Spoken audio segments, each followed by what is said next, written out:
On February 17th, we have this new moon that is also a solar eclipse. And this is the first solar eclipse on the Leo Aquarius axis. And it is also influenced by Uranus. And sun eclipses are usually associated with new beginnings, big new beginnings and endings. But because of Uranus, it may arrive through these unusual circumstances or sudden ideas, because this earthquake is going on. But actually, that doesn't mean they come out of nowhere. In many cases, the ground has already been prepared. We already know, we may already now realize that which changes are coming, because Uranus has already been in this gate. It's going back and forth, and that's the last moment when he is there. So it's kind of showing us that if you were not prepared, it's your fault. You should have been prepared. I have been preparing you for almost a year. So it's just good to recall now what unexpected things happened to you during the last year. Let's not look at some concrete periods, because when these slow planets move, they move so slowly, and they make their influence so for such a long time that it can happen in different time periods for every one of us. But just think about what was the most unexpected thing to you, and that could pop up in February, in the middle of February. And but the main thing, I guess, is not it's actually not only something unexpected. The main theme is this Leo Aquarius axis, and that's the axis of ego and a group, again, me and society, and leaders and collectives.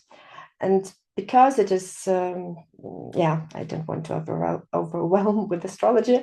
It's general. The general topic of this eclipse is about the fall of the leaders, or appearance of new leaders. And it's not only about the global perspective. It's also individually. It's first of all, strongly connected to the theme of the full moon, the ego and one's role in the society. And that's why full moon was kind of preparing us for it. But it's also about holding my place in the society. We all are leaders in a way.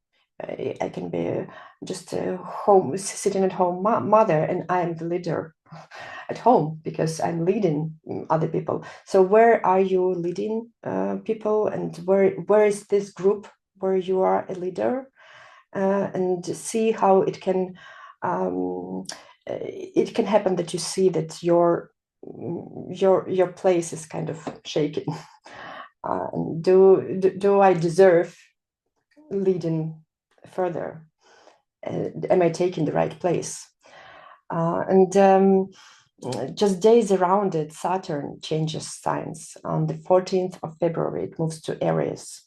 And Saturn is the ruler of this eclipse.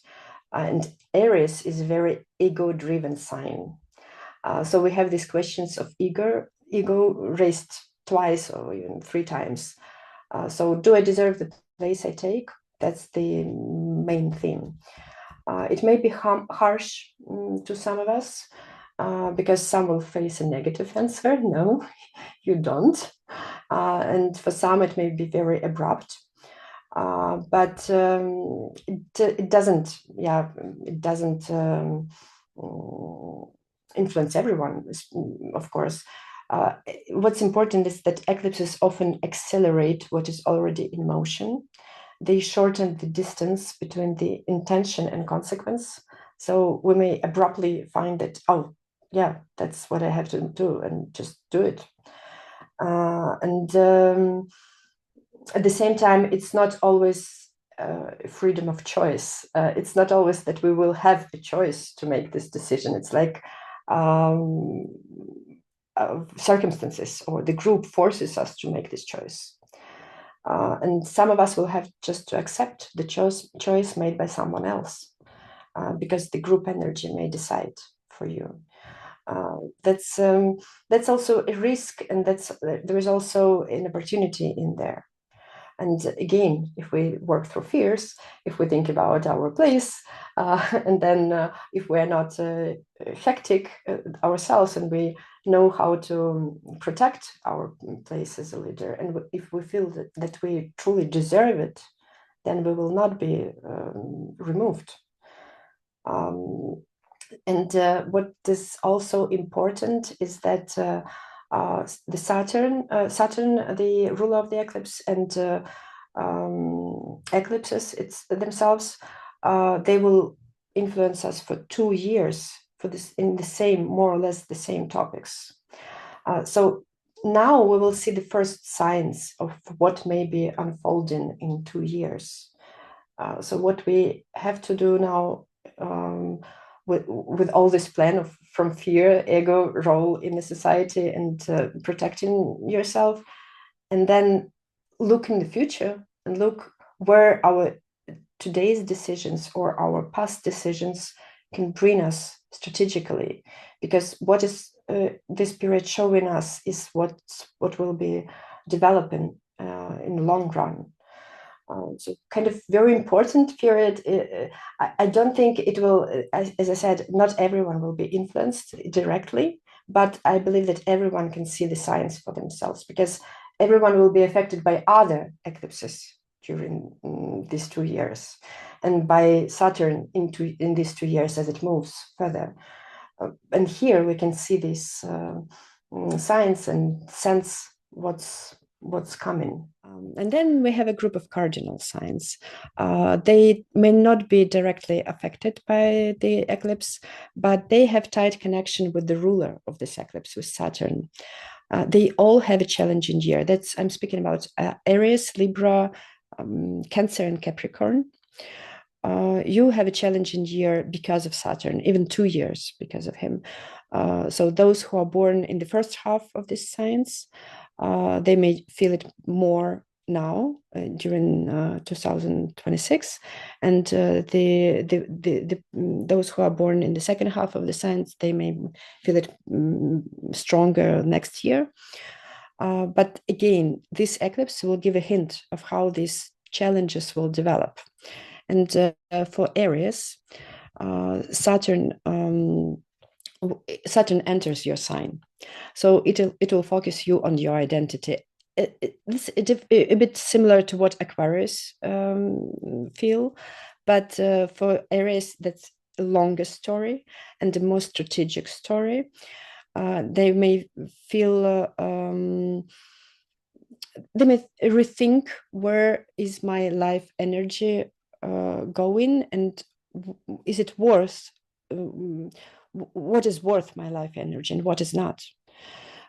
And this eclipse in particular can show first hints in social circles, in friendships, in group dynamics. Should I invest in this group or should I not? So you may face possible distancing or conflicts. There is nothing fatal about this eclipse for you. It's big, but it's not huge. Much bigger theme begins now with this redefining yourself because of Saturn, and this responsibility for how you use your time and energy, and where I input it.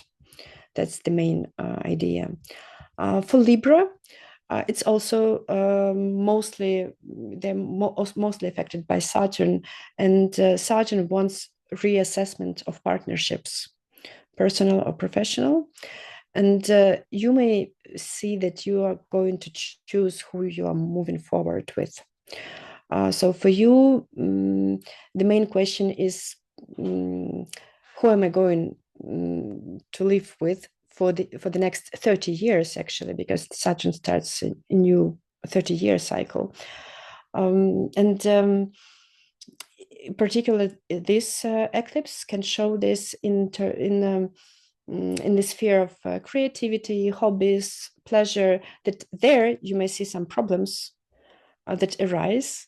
And because you, for example, you go on vacation with your husband, and you realize there in this pleasurable environment, that's not what you want.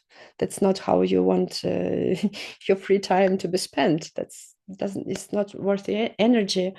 And it may also show an interesting thing. It may show how your hobby can convert into profit. So I expect that some Libras during the next 2 years will find a way of monetizing the things they like to do. So keep an eye on it. Cancer, for you, Saturn will raise important career and status themes. So here you should be watching for the first signs. And how it does it, it's different from what I was talking about Taurus. They also have the career topic, but it's different for Cancer. Cancer will have to prove that they are competent enough. And they will have to prove that the role they are taking is really what they deserve. It can be only internal. It can be that, oh no, I'm imposter syndrome. I don't belong there. But it can also be coming from others, and that you feel challenged and you have to prove that, yeah, professionally I'm good enough, or as a mother I'm good enough, or in any other role that you value, any other status.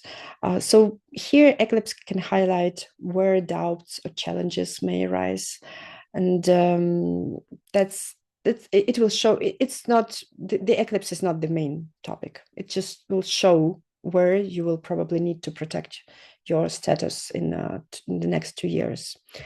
Then we have Capricorn. Capricorn is ruled by Saturn, so in a way it's easier for them.